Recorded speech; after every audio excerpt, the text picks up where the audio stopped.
அது மிகுந்த அதிர்ச்சி அளிக்கக்கூடிய ஒரு சம்பவம். காவல்துறையினரின் விசாரணைக்கு அழைத்து செல்லப்பட்ட அந்த இளைஞர் அஜித்குமார் உயிரிழக்கும் நிலை ஏற்பட்டிருக்கிறது.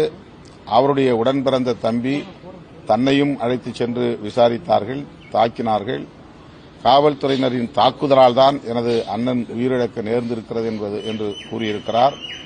அந்த பகுதியைச் சார்ந்த பொதுமக்களும் இதற்கு கடுமையான எதிர்ப்பை தெரிவித்திருக்கிறார்கள். அதிகாரிகள், அதாவது சம்பந்தப்பட்டவர்கள் இடைநீக்கம் செய்யப்பட்டிருப்பது சற்று ஆறுதலை அளிக்கிறது. அதே வேளையில் அவர்கள் மீது உரிய சட்டப்படி நடவடிக்கை எடுக்க வேண்டும், கடும் நடவடிக்கை எடுக்க வேண்டும். புலன் விசாரணையில் இப்படி உயிரிழப்பு நேர்வதை தடுப்பதற்கு தமிழ்நாடு அரசு காவல்துறையினருக்கு உரிய வழிகாட்டுதல்களை தர வேண்டும். எந்த காரணத்தை முன்னிட்டும் கஸ்டோடியல் டெத் என்பது நிகழக்கூடாது.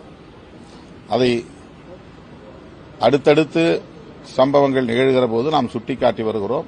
ஆனால் இது தொடர்கதையாக நீடிக்கிறது, கவலை அளிக்கிறது.